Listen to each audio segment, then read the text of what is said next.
Hey folks, how you doing? Papa Joe here. You know, I was in there eating me some lunch. Pretty good lunch, leftovers from last night.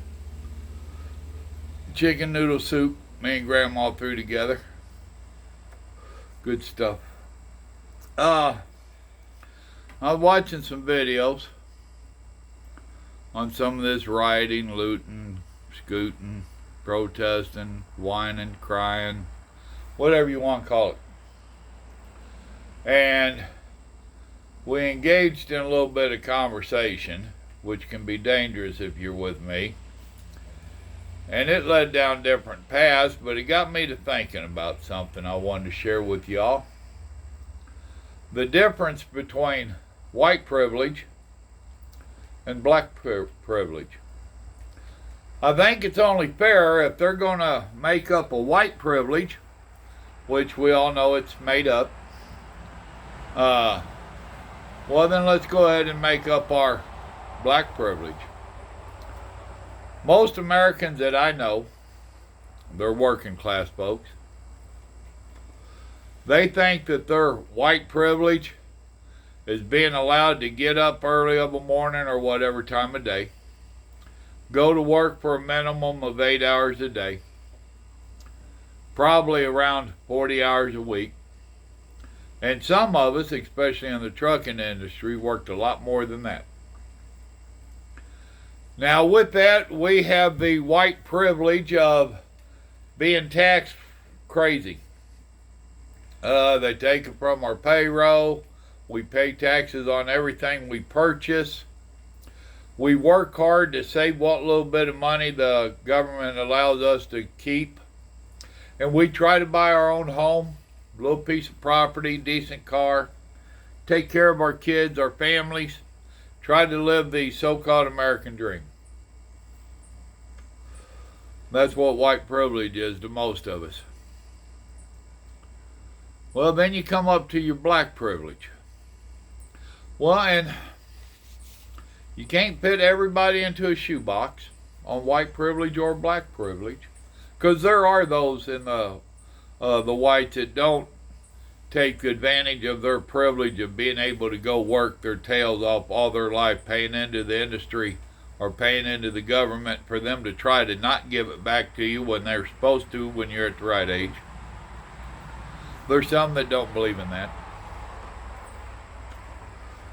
They have found their ways to work around it.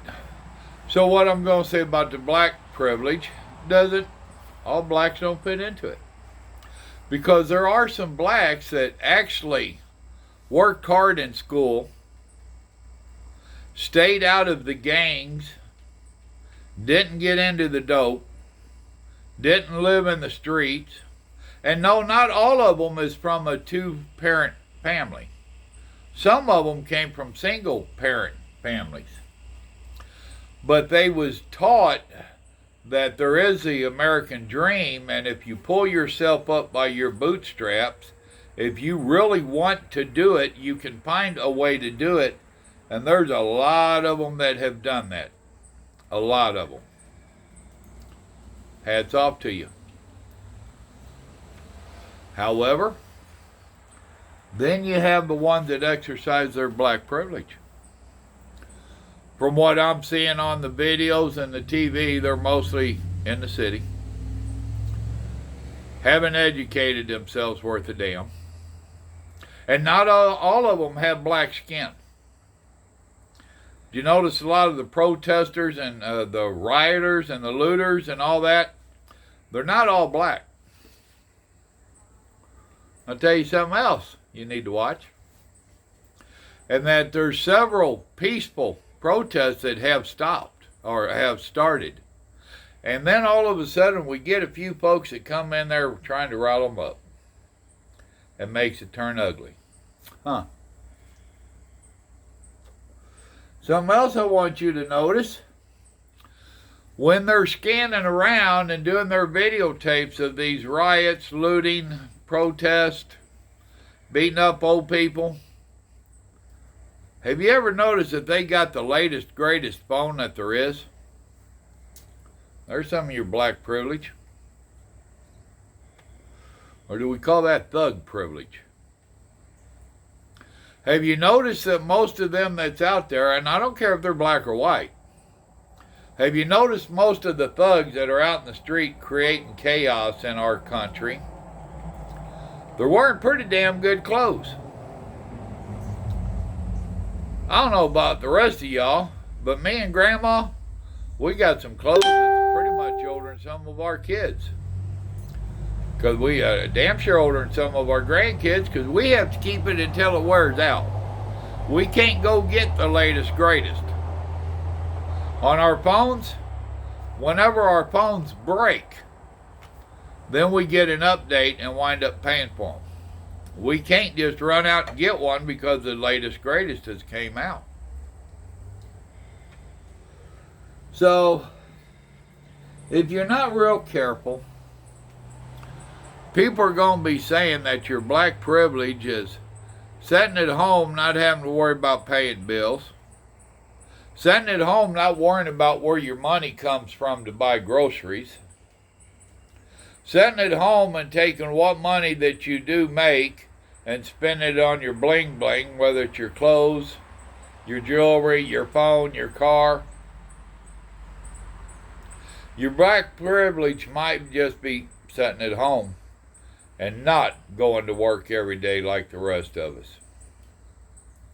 So, you know, there's old saying that there's two sides to every coin. So while y'all are out there hollering your black privilege or your white privilege and how all whites are racist and haters and all that, and most of this is coming from a bunch of dumbass white kids, there's two sides to every coin. Not only do we think you're a bunch of dumbass white kids, we also think that you're lazy. You ain't got a clue what you're talking about. You don't educate yourself on what you're protesting. You don't know a damn thing about history. And you don't want to learn on none of it by any means. You don't want to hear somebody like me. You start watching something like this. Oh, okay, boomer. Gotcha.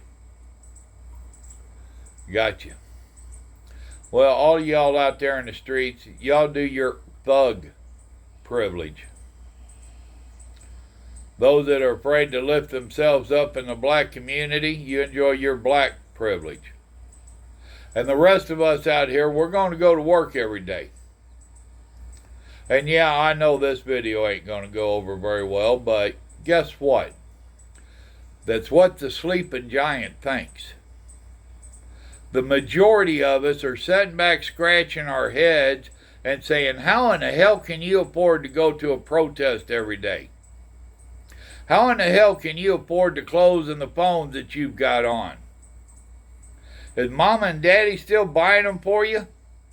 If your mom and daddy's still buying them for you and you're out protesting, you're protesting against your parents, and your parents are fools to be supporting your stupidity. That's the short of it all. There's jobs to be had. Why don't you go get a job? Why don't you work for your white privilege or your black privilege? How about just trying to chase the American dream instead of sitting on your thumb and waiting on somebody to give you a handout? Instead of sitting on your couch crying and whining and hollering, nobody gave me a participation trophy. How about trying to do something on your own? How about pretending to be a grown-up for a little while? How about getting out of mom and daddy's basement and go actually have to pay rent and utilities on a home? Yep. White privilege.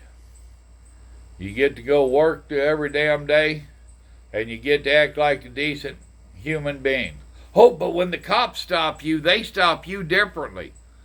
Well, yeah, because I'm not yelling and cussing at them and all the other nonsense. I ain't getting out challenging them. I treat them with due respect. They treat me with due respect. And I know plenty of black brothers and sisters that have the same reaction. I don't want to hear no more of your white privilege. get out and get a job, and you show me your privilege. That's what Papa Joe thinks on a hot, sweaty day. Y'all remember, good Lord loves you, and so do I. Go to work and He'll show you a privilege. Y'all have a blessed day now. Bye.